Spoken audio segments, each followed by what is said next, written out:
So in theory now, you've seen every single player in the tournament, right? In those intros? Yeah, maybe they've been a bit quick. We'll have to get used to those as the next 2 weeks go on. It is day 4 here in the Gold Team League. It is the end of week number 1 of 9. And we've got Lee and Trunks representing RNG and LP respectively. We know both of these players, of course, from the Western scene. They played in global championships and various other championships along the way. Lee, in fact, if he had beaten Bloodyface in the global championships last year, would have faced Lion in the final to make it an all-China final. Let's keep an eye on how Lee does. Both of these players won their first match 3-0 in this tournament. We've seen those already. Lee swept with Zoo in his last hero standing format, while Trunks swept with his secret rogue. But today we're starting off with some good old Demon Hunter on Demon Hunter stuff. Be interesting to see how this works out. Lee is playing the Demon version. I believe Trunks is playing the same. Just let me look into that. I had it all lined up as always, and as always, I managed to flub. Now Lee is in fact playing. You can see he's playing the normal version, or the non-normal version, if you like, the more expensive version, which was normal at the time. Trunks is playing the version we know and love, topping out at Skull of Gul'dan. Very few demons in there. Interesting openers, both players not having the early one drops, and that doesn't always necessarily turn out badly. However, in the matchup as it stands, with Lee having the heavier build of the deck, that puts Lee into a slightly better position. In theory, obviously having the double twin slice is also something that will come in handy should his hand develop that way. Trunks, on the other hand, he would love right now to have twin slice in his hand, and he has everything but. Those satyrs with a twin slice would be nice, as would the adept. But as it is, he is tormented here. Do you want to just throw a 4-2 away? And what he needs to do to decide if that makes any sense at all, and obviously every Hearthstone instinct is you don't just put a 4-2 into a 2-2, especially one costs 3 times the amount of the other. When do I get to play my second satyr? Does the game ever go long enough for that to matter? And what he's looking at here, you saw him very briefly hover over the cane, is if this trade takes place, and Lee's going to take this trade, he may end up, because of his hand, actually using Umber Wing and Hero Power and tanking 4 to the face. But Trunks is hoping to use his cane to trade into something, get the board and keep the cane alive. 3-5 is a really good shape in this matchup. It kills pretty much anything Lee can throw at him.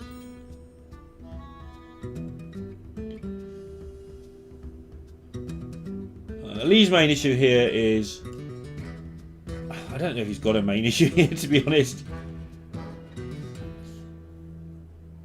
I guess he wants to work out how to get these skulls, especially the right hand one, into some sort of shape.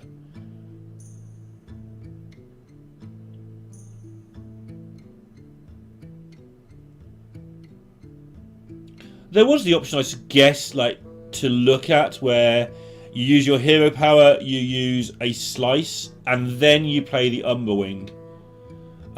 So you've used a slice, but you have Umber Wing operational for 2 more swings. Because he's not going to be able to equip... Next turn he can equip Warglaives if he draws them. But after that he's going into Skull turns. And so having a weapon up for the next 2 turns is something he had to seriously consider. But he did in the end rate the slices higher up than he rated the 1 Umber Wing charge. Well, that's actually a really tough decision to make. They must be quite similar, with plenty of pros and cons for each. Well, this is a grim looking turn, and it's kind of the same problem here, except obviously you tend to want to use the I-beam whilst it has got the outcast ability going on. But there is also the option to just not use any resources at all this turn and hang on in there. That's pretty bleak, but I think you have to do it. And then just don't swing at all. Obviously you put 1/1 to face. And then next turn, when you go to the skull, you can remove a lot of things. And in some worlds, maybe you draw an Altruist and everything goes nuts on turn 6. He is actually going to attack face.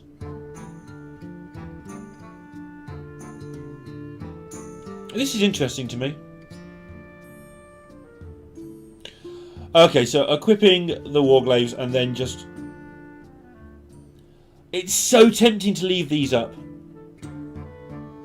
It's so tempting to leave these up. And he does. I love this play from Trunks. I don't even know if it's right, but by leaving it up next turn, in the most obvious move of the century, he can play the Satyr and make a whole board of 2/2s. Like, it's telegraphed. It is absolutely out there. Lee knows what is coming next turn. And with that in mind, he doesn't really want to swing and put a Glaive Bound into the face because he knows it's just going to get taken down. That being said, if you do choose to just swing and put 4 damage into face here, and your opponent wants to go crazy with his Adept, with his weapon, he's going to have to eat a lot of damage. But yeah, sticking to the plan. And I assume that he will not play this Battle Fiend, because he knows the plan.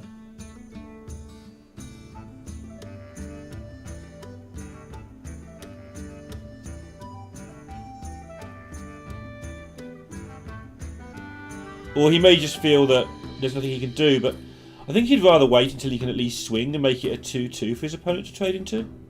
Yep. Dodgers, again, not the most subtle plan ever, but they don't have to be subtle to work.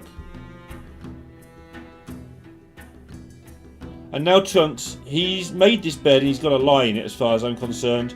It was pretty clear that Lee had an expensive hand, which means there's a very good chance Skull was coming. If you're now scared of Altruist, it's too late. If you're going to make this play, you should have been scared of Altruist last turn, when you still had the chance to pull the plug on the play.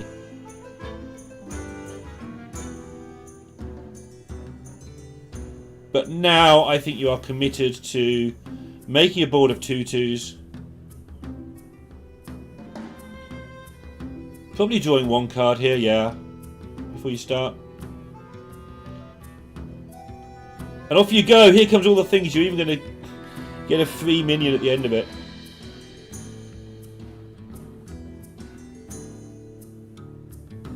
So yeah, Lee is like the least surprised I've ever seen a Hearthstone player. He also wants to draw Altruist really, really, really urgently, because that would swing the game right around if you could pick it up.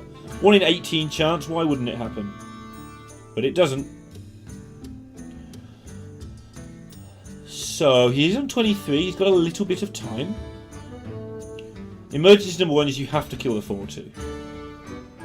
The leading Satyr of the lot has to bite the bullet. Maybe you want to take that down with an Adept, but then mana doesn't work. You could use a Slice and a Hero Power to take down a 2/2, then lob down an Adept and your Battle Fiend, kill the 4/2 with the Adept, challenge the board with your Battle Fiend, which you'd play before you swung. And yeah, that's my final answer. And then next turn, you've put up enough stuff this turn. Trunks will be occupied with what you're doing, and then you will play what I believe in the Chinese terms is an Angry Priestess. Have a look. Yep, Angry Priestess. Thanks to the wonderful world of translation. Let's see how he's chosen to do it. So he's chosen to draw into more stuff, maybe looking for that Altruist, which would have just saved the day. And this way, obviously nowhere near as effective health-wise, but it does tempo-wise take over the game to some degree. It also saves his Adept, which is a nuance of the mirror. It's not a particularly hard one to learn, that if you can avoid playing the first Adept, this is a good thing, because the 6/4 nature of an Adept means that other Adepts kill it. So the person who plays the last Adept is the one who has the hardest Adept to kill. Obviously, in the real world, you end up usually just playing it on turn 5 and hoping they don't have theirs. That's That's just fine, but he found a really good solution here that didn't involve playing it. And that matters because now Trunks might have to play the first one.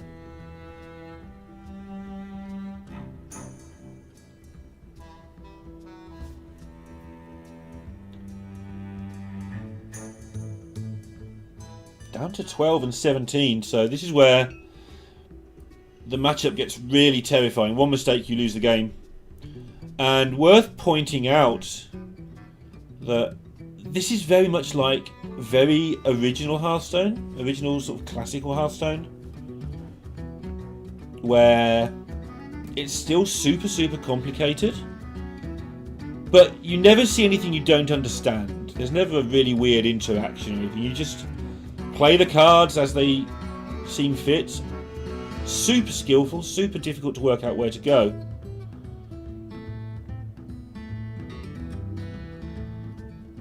This is nicely set up, by the way, just counting this lethal. And he'd obviously counted this out a long time ago, because this is exacties, not just with mana, but with his cards. And here's the first winner to really go for the water pose. One of my favourite things, winners tend to drink, losers tend not to drink, or at least not the water during the game anyway. Lee takes a 1-0 lead with Demon Hunter versus Demon Hunter. In Conquest, that's not a big deal. In Last Hero Standing, it is a massive deal. You have a very powerful deck remaining, and your opponent has lost a very powerful deck.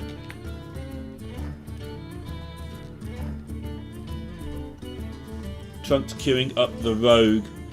This is better than you would imagine against Demon Hunter, like classes with no healing. And Rogue is basically that. Obviously it can choose to heal, but current Rogue builds don't do that. Classes with no healing tend to just lose to decks that relentlessly hit them. But actually, Demon Hunter doesn't always relentlessly hit you. It'll do a lot of damage, but Rogue then starts bouncing and blocking and putting things in the way. And Demon Hunter doesn't have that much direct damage. Sure, it has a depth that does 4, it has hero powers that can do 1 if there's no taunts in the way. There's Kane as a closer, obviously that is super, super irritating, because taunts just ignore it. But it's not like ludicrous, it's not like Hunter just chipping away for 2 with its power every single turn. But with that in mind, this is a really nice looking start here for Lee. The I-Beam is going to be active next turn as well. So this is Ambush, which I believe I've called Assassinate on about 17 different occasions so far in this tournament. You live and learn. And playing around Ambush when all 3 secrets are in your opponent's deck can be a little bit awkward, but you just carry on and see what happens. And already 10 of Trunks' health has gone, he hasn't done anything.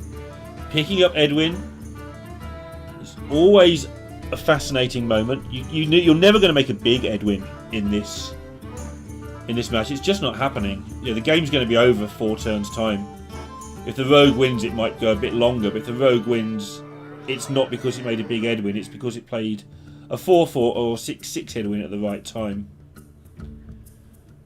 Trunks may well be going through all of the options of the lackeys here. If you coin into Miscreant, you have 7 lackeys you can pick up. Titanic's fine. Slows things down a little bit, it's not good. Cobalt's great, it shoots down the Battle Fiend. Goblin's fine, you just trade into the Battle Fiend. And then creating dragons and spells. Creating spells is okay, creating dragons not so much. I think you just coin into the Miscreant, having gone through the options, and hope you get the lackey you're looking for. Seal Fate is the best way to take damage off the board. There were still 1 or 2 lackeys that helped. But it's also the best way to not have the board going into the next turn. And for me, it didn't feel like a play to win. I can certainly see that Trunks can draw a Shield of Galakond, plonk it in the way, and then use his other cards to get to the board and get out of trouble here. I'm not going to criticise it. I think Trunks played his last match excellently.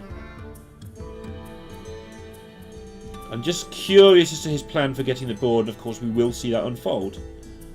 It's always nice to see why I am wrong, let's face it. Trunks, not a player, weirdly enough, that I was overly impressed with when I first started commentating, which is actually when he had his good run. But he did seem to be playing solid Hearthstone in his previous round here. And his previous run that I knew was sort of before his really good run. It was when he was just starting to qualify for things. Feel like he got high up the ladder by being lucky, but he's taken advantage of that and become a strong player because of it, from what we have seen so far.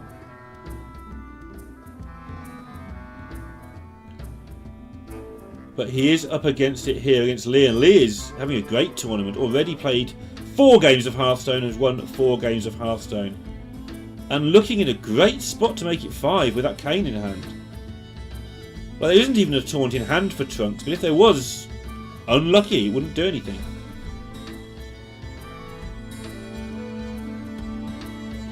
Yeah, I mean, you're taking Deadly Poison. You are not using that unless you get another Lackey that gives you...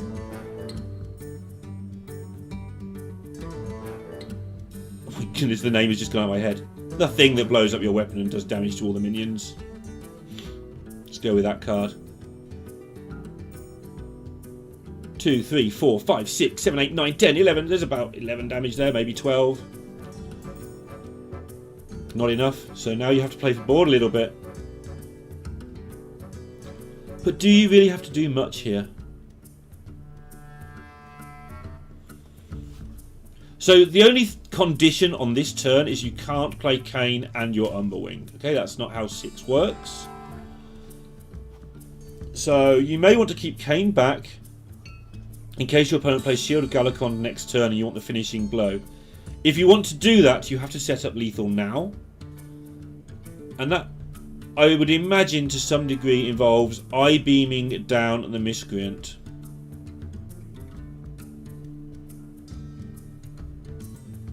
Alright, well this works. The Miscreant, sure, it's a threat, it's going to kill something. But pushing all this damage to face does sort of fulfill the condition I was just talking about, where you just want to lethal next turn. So the 2-1 gets killed.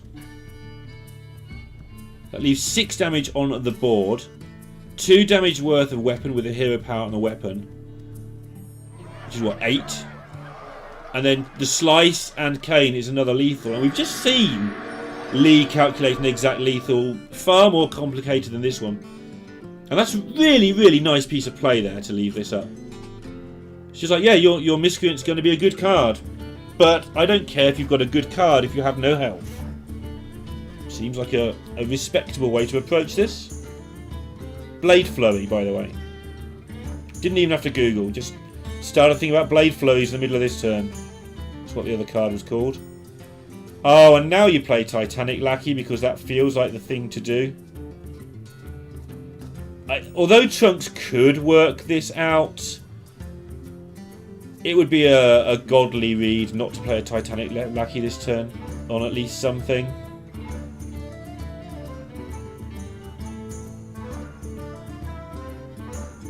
The correct play is probably to turn the Miscreant into something else, but I don't know how you could ever read this. This, I think, is just correct from what he sees. But we can see the true reasoning of what's been going on. We don't care about your imaginary taunt. We don't have to attack the minion with taunt. That's not how the game works at the moment. And Lee is 2-0 ahead.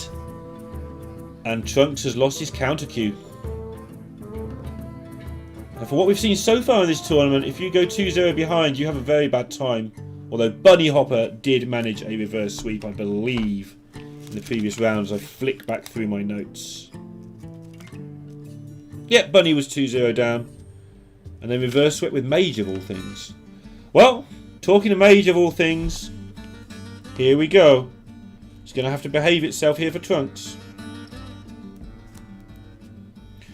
Needs to go through Demon Hunter, Zoo, and then the Warrior. This is possible, but difficult.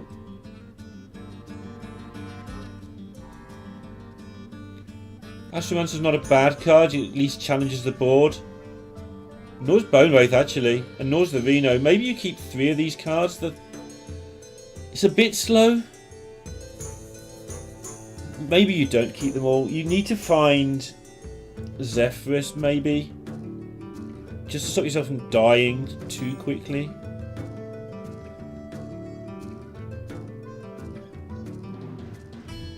So just keeps the Reno, trusting his deck a little bit to at least get in there.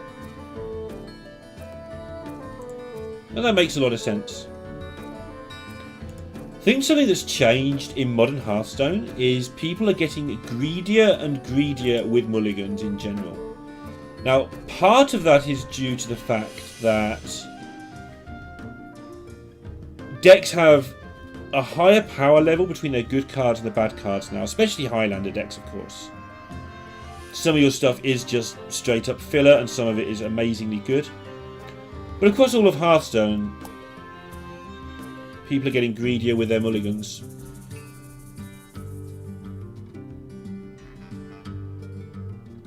So, Flame Ward present here for Trunks is a really good deal.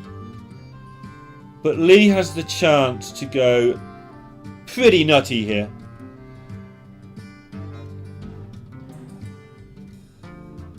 He saw one card kept. He needs to consider what that could be.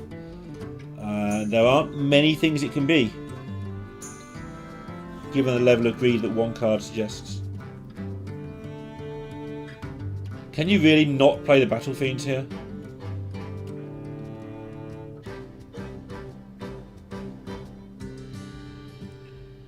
Okay. Fascinating. He's going to split his damage up to avoid potential Doomsayer and Flame Ward.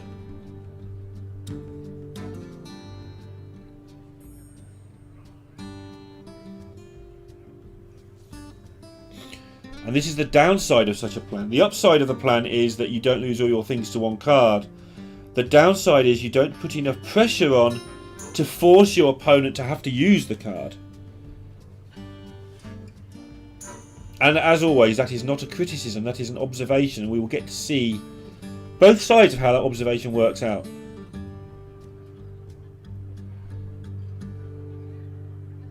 So yeah, Trunks has played enough Hearthstone to know to just take a few breaths here.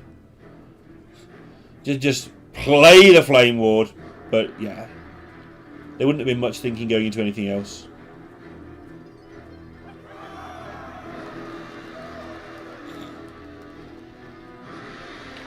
I think you want to just get on with this. I think you want to go face, then attack with the 4-1 Fiend, and just play your Fell Screamer. Just waiting. It's not like playing against Hunter where eventually you end up trading into their minions if you wait, because that's the only way they can kill you. This mage kills you through attrition, and eventually it's just going to make you attack. So you're getting on with it, play the Fell Screamer, and then just set up to draw your Priestess. Also gives you a very good next turn anyway, if you want it, with the Satyr. But Trunks has cleared up the first attack wave, and that is definitely a good thing to have going your way as the mage. Could be the beginning of a big comeback.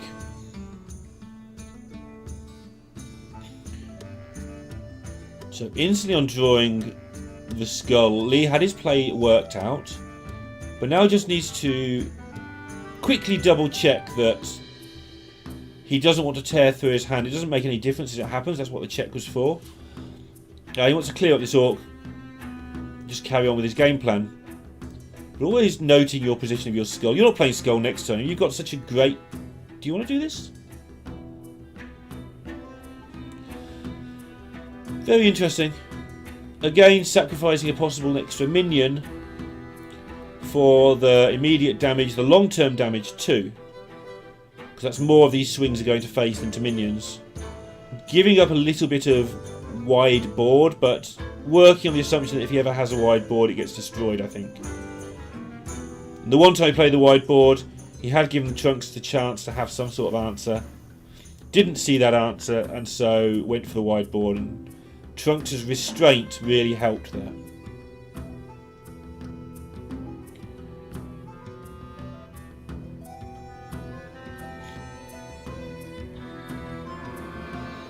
Oh, Metamorphosis. 10 points of lovely, lovely damage. So it looks like Lee is going to create a dual front here. If he attacks face, which he will do, and play the Satyr, which he will probably do, but remember, with the reduced cost, he might want to play the Priestess for 5 next turn. But all this damage is like a red herring. You do all this damage to your opponent, and they spend time cleaning up your board and all that nonsense, and you just shoot them twice with the meta, and that will be the end of the game. So yeah, you need to play the distraction. You need to keep Trunks occupied. One weakness of mages is their spells cost a lot of mana. So if you want to spend a lot of mana clearing this up, that's great for you because it allows you to just set up your double ping that you're going for. You shouldn't die on 23, even with the spell damage going on.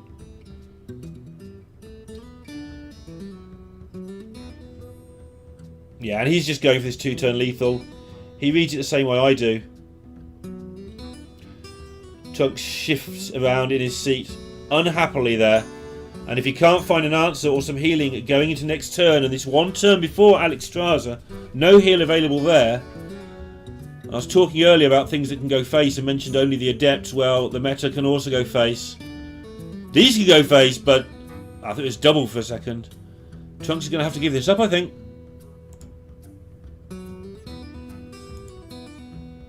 And that will be the second win for Lee and RNG. We will see different players representing RNG next week.